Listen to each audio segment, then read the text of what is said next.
Bonjour chers auditeurs, bienvenue à cette émission de Raconte ton histoire si ça peut aider les autres du concept de la mamicité. Aujourd'hui nous sommes déportés du côté de Trois-Rivières pour rencontrer une mamie. Une mamie pas comme les autres, une mamie VIP, une mamie 4 étoiles de luxe, vous avez l'occasion de la découvrir. C'est une mamie qui a beaucoup d'expérience, c'est une mamie qui a beaucoup à nous apprendre. Elle s'appelle tout simplement Maman Monique Michel Diret, que nous allons aller à sa rencontre. Bonsoir Maman Monique. Bonsoir Eric. Ça me fait un grand plaisir de te recevoir sur le plateau de l'émission Raconte ton histoire si ça peut aider les autres. Je suis très ravie de t'avoir. Je sais que ça n'a pas été très facile. Je te dis déjà merci parce que malgré ton calendrier très serré, tu as vraiment accepté, n'est-ce pas, l'invitation de ce concept-là. Et si on va aller comme ça, te suis demander qui est Maman Monique Michel Diret? Maman Monique Michel Diret, c'est une femme née d'une famille de 6 enfants au Cameroun et qui est venue au Canada en 1985. Après avoir connu beaucoup de difficultés pour immigrer, car comme je peux dire, je me suis mariée en 82 et mon mari est parti immédiatement au Canada. Je suis restée dans la belle famille. Vous pouvez imaginer vivre dans la belle famille. Il y avait des hauts et des bas. J'ai pu forger mon caractère pour traverser tout ce que je pouvais vivre. Et ça n'a pas été facile car nous pensions qu'on pouvait se retrouver 1 an après, mais on a dû attendre 3 bonnes années pour se retrouver. Et pendant les 3 années, vous étiez dans la belle famille? Oui, dans la belle famille. Et pour dire, comme je dis, famille de 6 enfants, notre papa est mort, nous étions encore jeunes. Donc, maman nous a élevés toutes seules.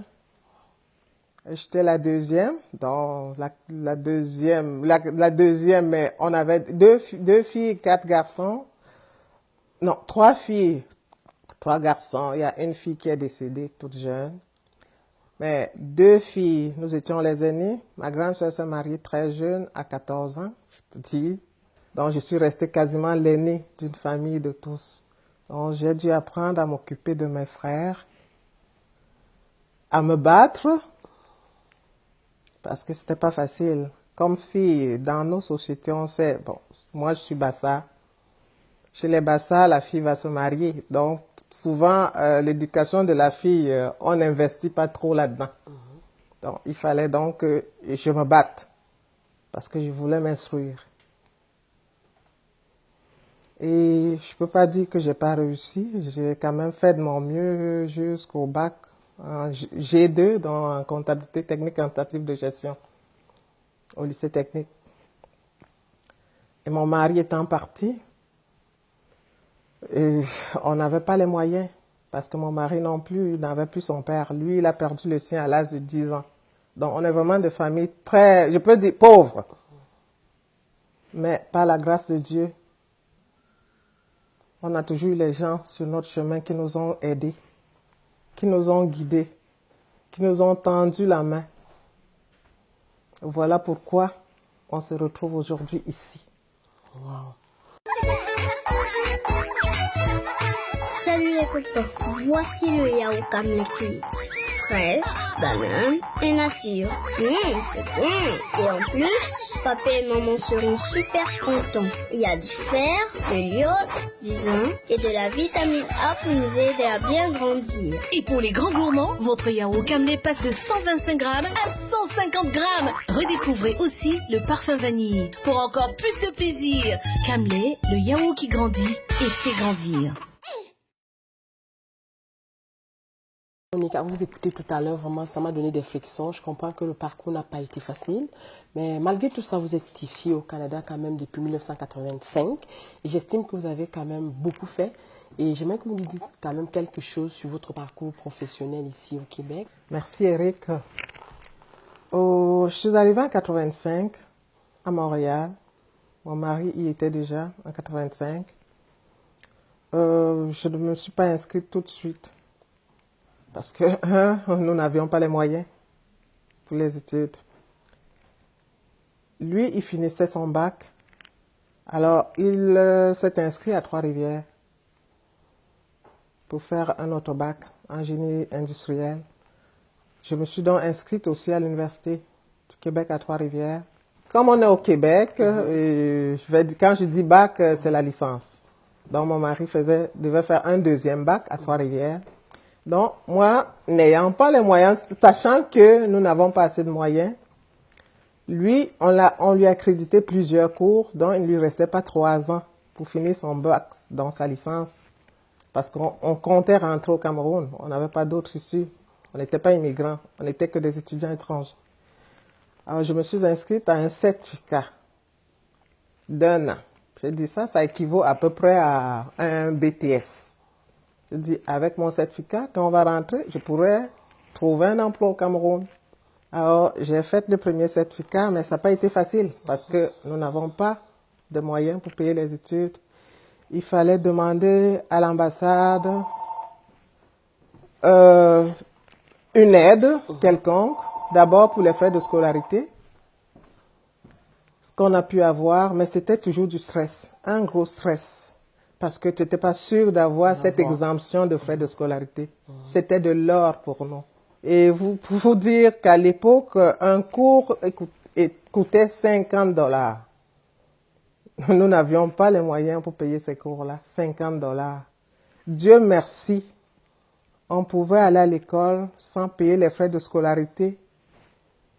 Mais à la fin, tu ne pouvais pas avoir ton diplôme tant que tu n'as pas payé. Sinon, je n'aurais jamais été à l'école s'il fallait payer.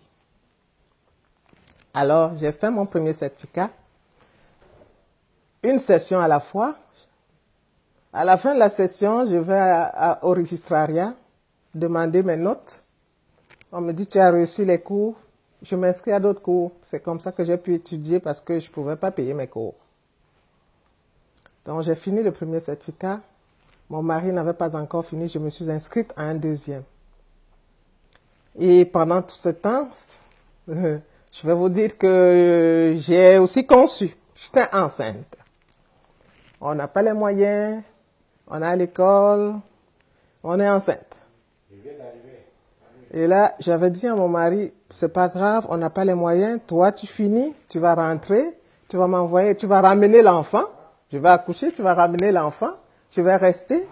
Tu vas m'envoyer les sous pour finir mon programme. Les études. Ouais. Donc, j'ai fait un deuxième certificat. Après, j'ai fait un troisième. Donc, le premier en administration, le deuxième en sciences comptables. Le troisième, je l'ai fait en ressources humaines. Parce que je voulais avoir une formation générale. En me disant que rentrer au Cameroun, je peux gérer, je peux avoir quelque chose, on peut ouvrir une entreprise. Donc, j'aurais des connaissances un peu diversifiées. Donc, finalement, on a décidé de faire notre demande de résidence parce que les nouvelles du Cameroun n'étaient pas bonnes. On nous a dit, c'est pas le moment de rentrer. Vous ne pourrez pas travailler si vous revenez maintenant. La seule solution, c'était de faire notre demande de résidence. Alors, par l'aide des amis, on a pu envoyer notre dossier à Boston. Pendant ce temps, mon mari a fini son bac, sa licence. Il a commencé une maîtrise en gestion de projet. On a eu notre premier garçon. C'était pas facile, mais comme je dis, Dieu est grand. Tout le monde me disait, l'autre me disait, oh, moi je vais donner le berceau, l'autre je vais donner telle chose parce qu'on n'avait rien. Hein. On était étudiants. Aucun de nous ne travaillait. On n'avait même pas le droit de travailler à l'époque, ici, là. Tu es étudiant, tu as un visa. Chaque année, il faut aller renouveler ton visa. Et il faut amener les preuves de fonds. Et je vais vous dire quelque chose que je n'ai pas dit au début. Si on est là, c'est grâce à une famille québécoise qui nous a tenus, ce sont nos parents. Le papa ne vit plus aujourd'hui, mais la maman, elle est dans les Laurentides. C'est grâce à eux. Ça me touche. Je vous comprends. C'est vraiment émotif. Moi, maman, prenez votre temps. Je vous comprends. C'est vraiment un parcours Mais vous êtes une femme forte. Vous êtes une femme forte. Et pour moi, je suis sûre que vous êtes le modèle de beaucoup de femmes. Parce que malgré tout ça, malgré ces barrières, vous avez pu les briser. Et aujourd'hui, vous êtes une vitrine. Il y a beaucoup de jeunes filles, il y a beaucoup de jeunes mamans qui aimeront être comme vous. C'est-à-dire, et même aujourd'hui où c'est plus facile un peu, parce que quand vous racontez à votre époque, c'était pas évident. Vous dites $50 en cours, mais vous n'aviez pas ces moyens-là. Vous pouviez à un moment donné décider de rentrer. Oui. Vous avez dit, on est sorti pour une mission. Oui. On avait un but précis. Donc, on ne peut pas lâcher. Non. Et c'est ça, la persévérance. Donc, vraiment, Maman Monique, je pense que continuez parce que je suis sûre qu'on veut vous écouter. Donc, j'ai fini mes 3 certificats. J'ai eu un bac, parce que ça te donne un bac en administration de gestion. C'est l'équivalent d'une licence au Cameroun. C'est ça. Après ça, on n'avait toujours pas encore notre résidence. Les dossiers ont traîné. Je me suis inscrite encore à un certificat en informatique. Parce que j'ai dit là, l'informatique venait de commencer. J'ai dit au Cameroun, ça n'existe même pas. Donc, si j'ajoute mon diplôme d'informatique, je serai complète. Mais ça, c'était pas facile non plus parce qu'on n'a toujours pas d'argent. Hein. Mais l'immigration, comme on dit, les lois changent. Alors, ils ont voté de nouvelles lois et les conjoints d'étudiants pouvaient travailler. Alléluia. Donc, mon mari pouvait travailler. Wow. Moi, j'ai resté à l'école. Alors, quand ils ont voté cette loi-là, j'ai dit, bon, tiens, je m'inscris maintenant en sciences comptables, donc au bac en sciences comptables, ma licence. Donc, après que tu aies fait les certificats. Après que j'ai fait tous les autres, j'avais déjà un premier bac, un certificat en informatique de gestion, je me suis réinscrite à un bac en sciences comptables. On m'a crédité beaucoup de cours parce que j'avais déjà plusieurs cours. Même j'avais un certificat en sciences comptables aussi. Donc, j'ai eu beaucoup de crédits juste en attendant qu'on ait notre résidence et que mon mari puisse travailler. Parce qu'il fallait être aux études pour que le conjoint puisse avoir le permis de travail. Et durant toutes ces années-là, chaque année, il fallait se présenter à l'immigration. Vous ne pouvez pas imaginer quel stress. Et amener une preuve de fonds. Et comme je vous parlais de nos parents, le monsieur nous donnait ses papiers, les preuves d'argent. On joignait ça à notre dossier. On avait notre permis, même si on n'avait pas un sou. Je me rappelle une fois, on a dû aller à pied à l'immigration. On n'avait même pas un sou pour prendre l'autobus. Oui. Ça, c'est ça. Quand on veut, on se sacrifie. La persévérance. Ici, c'est pas facile. Quand je me rends compte que même le système éducatif ici n'est pas comme celui de l'autre côté. Quand j'ai dit de l'autre côté de notre pays africain, parce que quand tu arrives ici, il faut déjà t'adapter au système. Parce que moi aussi, j'ai essayé ici, ça m'a tapé très fort. Mais malgré ça, tu allais de certificat en certificat au point où lorsque la loi sort et que papa doit aller travailler, tu décides maintenant de te réinscrire à un baccalauréat. Mais dis-moi, qu'est-ce qui te motivait tant? Tu te sortais cette motivation, tu pouvais te dire non, tu as quand même déjà eu 3 certificats.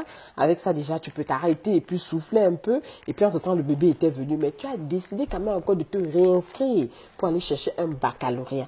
Oui, parce que là, je me suis réinscrite. Il fallait que je reste à l'école pour que mon mari puisse travailler. Et de 2, je ne trouvais pas non plus de travail. Trois-Rivières que vous voyez là aujourd'hui, ça a beaucoup changé. Cette ville a été la capitale du chômage pendant des années nationales, pas juste provinciale, je dis nationale. Ce n'était pas juste pour les Noirs, pour les étrangers, les immigrants, même pour les Québécois.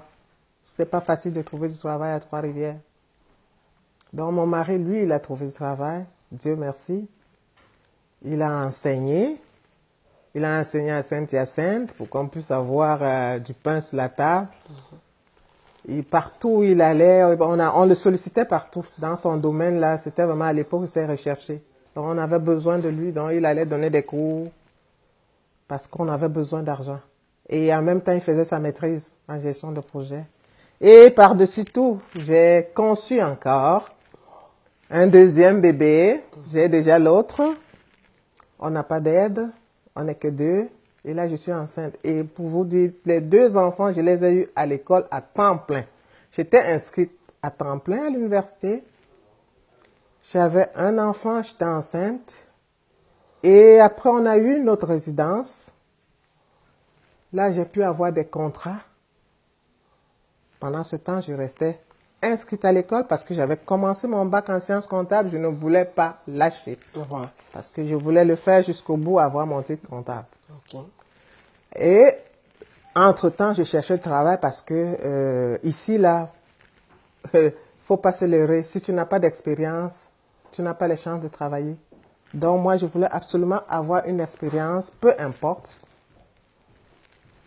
pour pouvoir insérer le marché du travail ici. Donc, quand je me présentais en entrevue, j'envoie mes CV. Oh, on regarde, oh, tu as beaucoup de diplômes, mais tu n'as pas d'expérience. Alors, j'ai accepté de faire tout ce que je pouvais avoir. J'ai travaillé au bureau, au poste de police, à l'entrée des données, avec les policiers. C'était des contrats de 6 mois de la ville. J'ai travaillé au service d'évaluation à la ville. Encore des contrats, mais j'espérais toujours qu'on pouvait me donner un poste permanent. Je n'ai jamais eu le poste. Alors moi, je continuais à aller à l'école. Je n'étais pas déçue. Des petits contrats, mais c'était des contrats avec la ville, toujours la ville de Trois-Rivières. J'en ai fait 4 comme ça dans différents domaines. Mais j'ai toujours pas eu de poste. D'ailleurs, il y a eu un poste qu'ils ont ouvert. Quand j'ai lu la description, j'ai dit ça là, c'est à moi. Mais on m'a dit non, vous êtes juste à contrat. Vous êtes temporaire, vous ne pouvez pas appliquer. Donc, je me suis dit, bon, j'aurai jamais de chance. Et j'ai continué mes études. Juste avant la fin, étant donné que je faisais des contrats, dans 6 mois, je pouvais avoir même le chômage. Donc, j'ai pu aller aussi suivre des formations sur la comptabilité informatisée. Parce qu'à l'école, on ne voit pas ça. Hein. Donc, j'ai fait des logiciels comptables. Je suis allé suivre les formations que le chômage pouvait donner sans que j'ai à payer. J'ai ajouté ça à mon CV. Une valeur ajoutée. Oui. Et à un moment donné, j'ai vu un poste passer, mais je ne savais pas qui était l'employeur. Je suis allé au bureau de chômage. Ils m'ont passé une entrevue. Ça, c'était un poste de contrôleur. Ils m'ont passé une entrevue. Après, ils ont envoyé ma candidature à l'employeur. Et c'était à Grand-Mère, à 30 minutes d'ici. Donc, à la fin de mon baccalauréat en sciences comptables, j'ai vu une annonce pour un poste de contrôleur. Mais l'employeur n'avait pas été identifié. Il fallait passer par le bureau de chômage. Donc, j'ai été convoqué, j'ai passé une entrevue. Ils ont donc envoyé ma candidature à l'employeur. Ce dernier m'a appelé et c'était à Grand-Mère, donc à 30 minutes d'ici, de Trois-Rivières. Je suis allé passer mon entrevue. J'ai jamais oublié ça. Ce monsieur, c'était le directeur financier. C'était une entreprise manufacturière d'à peu près 200 personnes. Il me passe l'entrevue, il me regarde en face, il me dit « C'est pas facile pour vous, hein? » Il dit « Vous devez avoir cherché longtemps. » Je dis « Oui. » Il dit « Moi, je viens du bas de fleuve. » Il dit « Moi-même, ça a été difficile ici pour me trouver un emploi. Je vais vous donner votre chance. » Quel soulagement. J'imagine Oui, que ça a été mon premier dans mon domaine. Ouais. Maintenant, on avait une voiture.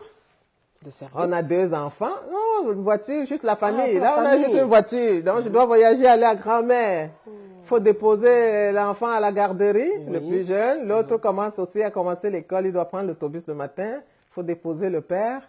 Mais j'ai voyagé le matin. Je porte tout le monde. On met dans la voiture, je dépose. Après, je prends la route, je m'en vais. Le soir, je reviens. Je vais chercher à la garderie. On revient à la maison. C'était pas facile. Mais je l'ai fait. Je l'ai fait. Jusqu'à temps que, bon, l'entreprise, elle a fermé ses portes. Il y a eu des problèmes. Et entre-temps, j'avais passé un concours dans un ministère. J'étais sur une liste d'attente. Et finalement, ils m'ont appelé. Quand ils m'ont appelé, j'ai commencé, et ça fait 20 ans que je travaille pour eux, je fais de la vérification fiscale. C'est pas facile. Wow. C'est pas facile. Je fais la vérification en entreprise, je sors souvent, je fais des centaines de kilomètres. Tu pars le matin, tu reviens le soir, ou parfois tu pars, tu reviens 2, 3, 4 jours plus tard, parfois passer une semaine. Mais avec mon mari, on s'arrange. Quand je ne suis pas là, il s'occupe des enfants, De la famille. de la famille, c'est ça. On a toujours fait ça ensemble. On s'est entendu. Et je vais revenir là-dessus parce que quand je dis que j'ai cherché longtemps du travail, en 1996, mon mari devait aller au Cameroun parce que ça faisait des années que je n'en trouvais pas. Il me dit, bon, arrête de chercher juste dans la région. Maintenant, tu peux envoyer tes CV partout. Parce qu'il en avait marre. C'est là que je finissais mon 2e bac. Mais comme je dis, c'est quand il m'a dit de chercher ailleurs que j'ai eu le poste. Il faut avoir la foi. Et j'ai toujours dit à Dieu, Seigneur, je ne veux pas amener mes enfants ailleurs. Je veux les élever ici à Trois-Rivières. Je veux trouver du travail à Trois-Rivières. Et c'est ce qu'il m'a donné. Il a exaucé Jusqu'à aujourd'hui. Votre belle Trois-Rivières. Ouais. Oh, maman Monet. La ville a changé parce que Trois-Rivières, c'était, quand nous on est arrivé à Trois-Rivières, on comptait les noirs du bout des doigts. À l'université, on était peut-être 3 couples, quelques étudiants qui venaient d'ailleurs, quelques noirs, quelques français, tout ça, étudiants étrangers. Wow. Mais on n'était pas nombreux. La ville, elle a changé. Ici, quand nous arrivés, ce coin-ci n'existait pas, c'était la forêt. Wow. En 86, on est arrivé à Trois-Rivières en 86, parce que je suis arrivé en 85, on a passé 1 an à Montréal, le temps qu'il finisse son bac. À Trois-Rivières, là, c'était la campagne, je peux dire. Et qu'est-ce qui vous attachait tant à Trois-Rivières? Parce que quand je vous écoute, c'était pas facile. Le travail, mais vous disiez quand même à Dieu que vous vouliez élever votre enfant à Trois-Rivières. Peut-être par rapport à Montréal où vous avez déjà. Qu'est-ce qui vous attachait vraiment à Trois-Rivières? J'ai grandi dans une grande ville, hein. J'ai grandi à Douala, je suis née à Douala. Je n'ai jamais connu de campagne. Mais quand je suis arrivée à Trois-Rivières, la qualité de vie et tout ce qu'on voyait même, j'ai fait 1 an à Montréal, on court, on monte, on descend, et les compatriotes qui étaient là-bas, parce qu'ils nous ont dit, pourquoi vous restez là-bas, venez à Montréal, venez, vous allez trouver. J'ai dit, je préfère élever mes enfants à Trois-Rivières. Wow. Parce que ce que je vois dans les médias et ce que j'entends, non. Je ne pense pas que j'aurai la force. Je n'ai pas envie de perdre mes enfants. Je préfère me sacrifier, même si je n'ai pas d'emploi, mais les élever, les éduquer. La famille était votre préoccupation. Les enfants étaient au cœur de votre préoccupation. Les enfants d'abord. Si tu ne réussis pas avec tes enfants, peu importe ce que tu fais, tu n'as pas réussi, tu as manqué quelque part. Et du coup, comme ça me fait penser vraiment, maman Monet, quand je vous entends parler, ce fort attachement à la famille, cette envie de vouloir donner une meilleure qualité de vie, une meilleure éducation à vos enfants dans un cadre comme celui-ci. Et je vois en même temps ce qui se passe actuellement. Qu'est-ce que vous pouvez dire? Parce que les jeunes couples aujourd'hui qui arrivent, je ne sais pas s'il leur manque parfois des conseils, parce que moi aussi, je pense quand même que les villes banlieues ont quand même on a cette opportunité quand même de mieux élever les enfants là-bas que dans les villes peut-être comme Montréal, trop bruyant et tout. Mais est-ce que c'est l'école qui a fait que vous découvrez Trois-Rivières? Est-ce que quand vous quittez le Cameroun, que comme vous l'aviez conseillé? Parce que dans la plupart des cas, quand on fait l'immigration, on choisit la ville. Ouais. Et à 99% des cas, on choisit Montréal. Et parfois, on arrive, on s'installe. Et sans vous mentir, il ne faut pas le cacher, c'est un phénomène réel. Il y a beaucoup de familles qui perdent les enfants à Montréal. Moi, j'en ai vu même des amis proches à moi. Mais c'est comme si quand tu t'installes à quelque part, tu ne veux pas aussi tout de suite bouger. Je sais pas ce que tu as un conseil à donner parce que franchement, tu veux bien, mais comme tu atterris à Montréal, je sais pas trop ce qui attache et tu es conscient que c'est pas un cadre idéal, parce que Pour même les ceux de enfants. Montréal, parfois, ils vont fuir aller à Pierrefonds, ils vont fuir aller à Laval, toujours dans le but de vouloir se retirer pour vraiment mieux élever les enfants. Mais dans votre cas précisément, est-ce que déjà en quittant au Cameroun, vous connaissez déjà cette ville ou bien de Montréal, c'est l'école qui vous a amené? Dites-moi un peu quelque chose par rapport à ça. Parce que ça me tient vraiment à cœur, parce que peut-être vous pouvez conseiller aussi les jeunes couples. Quand ils arrivent, c'est pas toujours, même s'ils ont choisi Montréal, ils peuvent toujours se déplacer pour donner vraiment la chance, parce que, dit-on, nous, si on fait déjà une immigration choisie, ça veut dire que au Cameroun, on est capable de se nourrir et de se vêtir. Or, si on immigre parfois 80% des cas, c'est pour donner la chance, à sa progéniture de faire des bonnes études, qui n'est pas toujours le cas au Cameroun. Mais parfois, on arrive, on est coincé parce qu'on a choisi la ville de Montréal, on reste là, et c'est comme ça que le but même, dans la raison pour laquelle on a choisi d'immigrer, ça passe à côté. Donc, dites-moi un peu par rapport vraiment au choix de la ville. Qu'est-ce que vous dites aux jeunes couples? Pour nous, comme j'ai dit, on est venu au Canada pas comme immigrants. Bon, mon mari est venu comme étudiant et je l'ai rejoint, on était déjà mariés. Donc, on a fait nos études et vraiment, je sais pas, c'est le destin qui a voulu qu'on se retrouve à Trois-Rivières. Parce que après son bac, sa licence, il voulait faire un MBA. Mais à l'époque, pour faire un MBA, ça prenait une expérience professionnelle. On n'acceptait pas son expérience du Cameroun. Alors, il s'est inscrit en génie industriel parce que tu as plus d'administration là-dedans. Ça fait plus de gestion aussi. Et c'est à Trois-Rivières.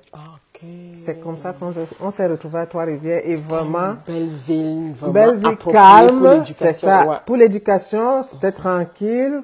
Bon, on est proche de Montréal, Québec. Vraiment, c'est l'idéal. Et comme je dis, pour les jeunes familles, c'est mieux d'aller en région. Là où on est maintenant, les enfants ont grandi, sont partis. Je peux aller à Montréal. Je peux aller n'importe où. Mais ils ont eu tout ce qu'ils pouvaient. Ils ont fini leur bac à Montréal, les enfants. Mais la base, ils l'ont eu ici. Et il faut apprendre à se parler. Il faut apprendre à se concerter. Ces enfants, il ne faut pas les laisser. Il faut les amener dans les milieux où vous serez souvent présents pour savoir qu'est-ce qu'ils font. Essayez de les canaliser. Par exemple, dans des activités qui les plaisent et puis qui vont les amener à s'intégrer. Et puis à ne pas se perdre. Parce qu'il y a beaucoup de tentations dans les grands centres. Et il y a beaucoup de choses. Je ne veux pas dire qu'il n'y en a pas dans les petits centres, mais dans les petites villes. Mais on a plus de contrôle. Oh oui, la probabilité que l'enfant est très élevée. C'est moins grand, donc on peut facilement les suivre, les retrouver, les retracer. Donc, ils n'ont pas beaucoup de distractions comme dans les grands centres. Donc, quand on vient avec des jeunes enfants, moi je conseillerais aux jeunes familles de choisir les régions.